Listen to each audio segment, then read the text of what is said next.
चाहिए, ज़कात निकालनी चाहिए। तो कुरान मजीद में अल्लाह ताला ने जो मैंने आपके सामने आयत पढ़ी, इसे सूरह हुमज़ा कहते हैं। इसमें अल्लाह ताला ने माल जमा करने वाले को की सख्त जो है ना वईद बताई है। आप सुनेंगे इंसान के रोंगटे खड़े हो जाते हैं, रोंगटे खड़े हो जाते हैं। अल्लाह ताला ने पहला लफ्ज़ जो इस्तेमाल किया है, जो पहला लफ्ज़ जो है वो इरशाद फरमाया है, अल्लाह ने कहा वैल। वैल अरबी में कहते हैं हलाकत हो उस शख्स के लिए,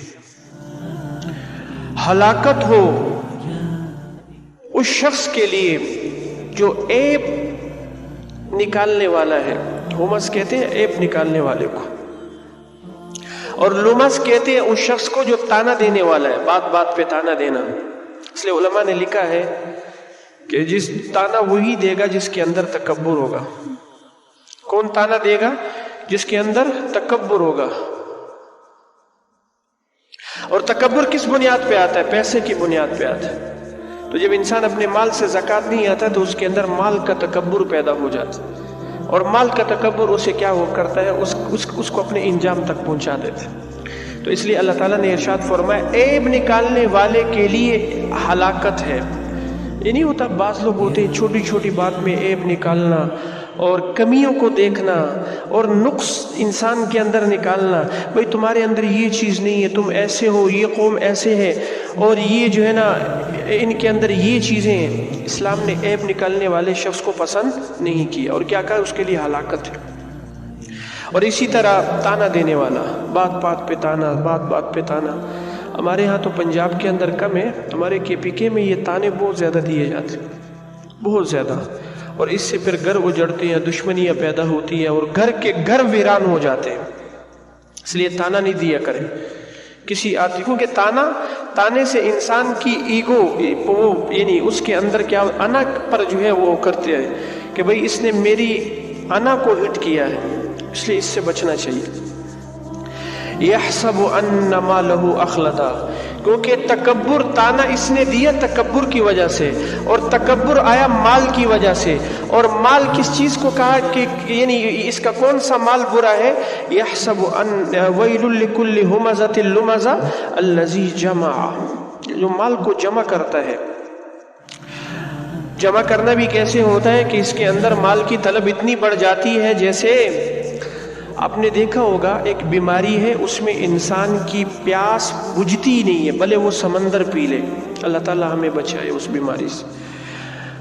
पैसे जमा करना और माल जमा करना, उसे गिन गिन के रखना, ये उस बीमारी के मुतरादिफ है। जो आदमी माल को जमा करता है उसे गिन गिन के रखता है, इसकी मिसाल उस बीमार शख्स की है जिसको प्यास लग जाए और पानी से उसकी प्यास ही न बुझे, और वो प्यास पानी पीते पीते पीते उसका पेट तो फट जाए लेकिन उसकी प्यास नहीं बुझती। इसलिए माल की तलब, माल की हिरस, जब इसकी मोहब्बत दिल में आती है और इंसान अल्लाह को भूल जाता है, रिश्ते नाते भूल जाता है, नबी अलैहिस्सलाम के तरीके को भूल जाता है, गरीब का हक भूल जाता है, दोस्त यार को भूल जाता है, अपने रिश्तेदार को भूल जाता है। इसकी मिसाल उस आदमी की सी है जिसको पानी की हिरस लग जाए और पानी पीते पीते इसका पेट तो फट जाए लेकिन इसकी हिरस ख़त्म ना हो, इसकी हवस ख़त्म ना हो। तो क्या इरशाद फरमाया? अल्लज़ी जमा, ये माल को जमा भी करता है। यह अल्लज़ी जमा माला व अद्ददा, और गिन गिन के रखता है, या जो है वो गिन गिन के रखता है और रख रख के गिनता है, बार बार जाता है। इसलिए इसके गिनने की बारियाँ ख़त्म ही नहीं होती कि दिन में कितनी मरतबा गिनते हैं।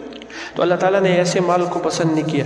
आगे इरशाद फरमाया यहसबु अन्ना मालहु अखलदा, और ये क्या गुमान करता है कि ये माल मेरे साथ हमेशा रहेगा, हालांकि ये इसके साथ कब्र में भी नहीं जाने वाला। दूर की बातें तो दूर की हैं, आखिरत की बातें तो दूर की है, ये तो इसके साथ इस मिट्टी की ढेरी में नहीं जाने वाला। यहसबु अन्ना मालहु अखलदा, इसके ज़हन में यही बात है कि ये माल मेरे साथ हमेशा रहेगा, हालांकि حالانکہ یہ بات یہ خیال است و محال است و جنون، یہ اس کا خیال ہے، اس کا محال ہے، اس کا جنون ہے، یہ مال اس کے ساتھ کہاں جانے والا ہے؟ ہاں وہ مال اس کے ساتھ جائے گا۔ حدیث میں اللہ کے نبی نے ارشاد فرمایا مال مومن کا کون سا ہے؟ جو اس نے پہن لیا، کھا لیا، کسی کو دے دیا، یا اس نے صدقہ کر دیا، یہ اس کا اپنا مال ہے۔ باقی میرا آپ کا مال نہیں ہے، یہ تو وارثوں کا مال ہے، اور وارثوں کے وارثوں